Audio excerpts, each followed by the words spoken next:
ప్రభుత్వ జీతం తీసుకుని మాజీ సీఎం కేసీఆర్ సభకు రావడం లేదంటూ సీఎం రేవంత్ రెడ్డి విమర్శించారు. కేసీఆర్ ఇప్పటివరకు 57,84,000 జీతపద్దాలు తీసుకుని 2 సార్లే సభకు వచ్చారని అన్నారు. కేసీఆర్ సభకు రావాలంటూ ముఖ్యమంత్రి సవాల్ విసిరారు. రోజు ఇంటికి రొయ్యల పులుసు తిని తెలంగాణకు మరణ శాసనం రాశారని అన్నారు రేవంత్ రెడ్డి. బీఆర్ఎస్ మార్చుడికి వెళ్లిందంటే ఒక వ్యక్తికి ఆపాదిస్తున్నారని అన్నారు రేవంత్ రెడ్డి.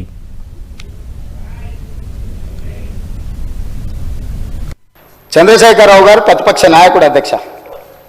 ప్రతిపక్ష నాయకుడుగా ఇప్పటివరకు వారి శాసనసభకు వచ్చింది 2 సార్లు అధ్యక్ష.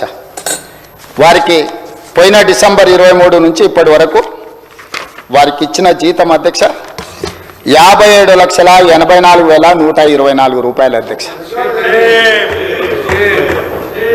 శాసనసభ్యుడిగా ప్రతిపక్ష నాయకుడిగా డిసెంబర్ 1, 2023 నుంచి ఫిబ్రవరి 28, 2025 వరకు ఈ దాదాపుగా 15 నెలలలో వాళ్ళు తీసుకున్న ప్రభుత్వం సొమ్ము, జీత భత్యాలు, శాసనసభ్యులు కూడా ప్రభుత్వ ఉద్యోగ అధ్యక్ష తమకు తెలుసు కదా, సుప్రీంకోర్టు తీర్పిచ్చింది. వారు 57,84,124 రూపాయలు జీత భత్యాలు తీసుకున్నారు అధ్యక్ష. 2 సార్లు ఇక్కడికి వచ్చింది, ఇప్పటి వరకు ఎక్కడికి వెళ్ళలేదు అధ్యక్ష.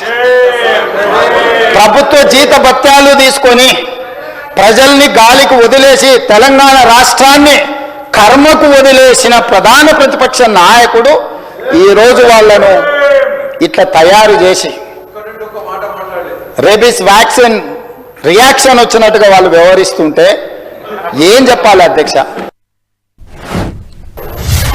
పెద్దలు చంద్రశేఖరరావు గారిని రమ్మని ఉంది అధ్యక్ష. తమరైన వ్యక్తిగతంగా మాట్లాడండి. వారు ఏ రోజు వస్తారో వారు ఈ సభలో ఉన్నప్పుడే కృష్ణానది జలాల మీద చర్చ పెడతాము.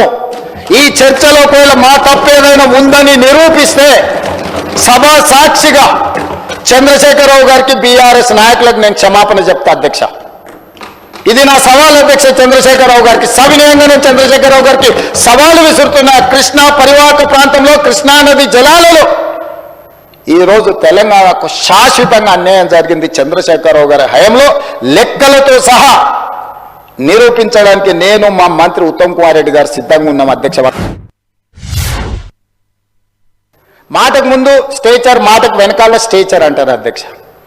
మీ స్టేచర్ పట్ల ఉన్న మీ ఆలోచన, మీ పట్టింపు ఈ స్టేట్ ఫ్యూచర్ పట్ల లేదా అధ్యక్ష? నేను అడుగుతున్నా, ఈ స్టేట్ ఫ్యూచర్ వద్దా? ఈ స్టేట్ ఫ్యూచర్ వద్దా? మీ స్టేచర్ గురించే మీ తాపత్రయమా? ఒకనాడు మీరు అధికారంలో ఉన్న మీ పార్టీకి, అధికార పార్టీకి స్టేచర్ ఉండే. 2023 డిసెంబర్ 3 తారీఖు నాడు అధికారం నుంచి ప్రధాన ప్రతిపక్ష పార్టీ స్టేచర్ ఇచ్చారు. ప్రతిపక్ష పార్టీ స్టేచర్ అది మీ పార్టీకి. 2024 మే, జూన్లో పార్లమెంట్ జరిగింది, గుండు సున్నా ఇచ్చిండ్రు, మీ పార్టీని మార్చరీకి పంపించారు. నేనేం తప్పు మాట్లాడిన అధ్యక్ష? ఏమన్నా నేను? ఆనాడు మీరు అధికారంలో ఉన్నారు, స్టేచర్ ఉండే, తర్వాత ప్రతిపక్షం స్టేచర్ పడిపోయింది, ఆ తర్వాత గుండు సున్నా వచ్చి 8 డిపాజిట్లు పోయినాక మార్చరీలకు పోయిందని అన్న అధ్యక్ష. నేనేమన్నా అధ్యక్ష? అందులో తప్పేముంది అధ్యక్ష? బీఆర్ఎస్ ఈరోజు మార్చరీలో ఉందని నేను చెప్పిన అధ్యక్ష. దాన్ని ఒక వ్యక్తిని అన్నట్టుగాను, పెద్ద ఆయన్ని చంద్రశేఖరరావు గారిని నేను అన్నట్టుగా హరీష్ రావు గారు, కేటీఆర్ గారు చిత్రీకరిస్తున్నారు అధ్యక్ష. అంత కుత్సిత స్వభావం నాకు లేదు అధ్యక్ష. రోజా గారి ఇంటికి వెళ్ళి రొయ్యల పులుసు తిన్నది ఎవరు అధ్యక్ష? నేనా ఉత్తమ్ కుమార్ రెడ్డి గారు అధ్యక్ష? రోజా గారు ఒక్కసారి రొయ్యల పులుసు పెడితేనే తిని రాయలసీమను రతనాలసీమ చేసి వస్తాను చెప్పొచ్చిన మహానుభావుడు ఆయన. నిన్ను పుట్టినప్పటి నుంచి 71 సంవత్సరం వరకు పెంచి పోషించి నీకు బుక్కడి బువ్వ పెట్టి గుండెల్లో పెట్టి ఆదరించి భుజాల మీద మోసి తెలంగాణ రాష్ట్రాన్ని చేసే, రాష్ట్రానికి ముఖ్యమంత్రిని చేసి 2009లో కరీంనగర్ జిల్లా నుంచి వలస వచ్చి మహబూబ్నగర్కు బతకడానికి వచ్చి ఒక్క ఓటేయని మహాప్రభు అంటే నిన్ను ఎంపీగా గెలిపించి మా గుండెల్లో పెట్టుకొని చూసుకొని మేము పల్లకీలో మోసి పార్లమెంటుకు పంపిస్తే మా గుండెల మీద తంతవా? ఇది నీ నీతి, నీ జాతి. నువ్వు వచ్చి ఇక్కడ వచ్చి మమ్మల్ని తప్పు పడతావా?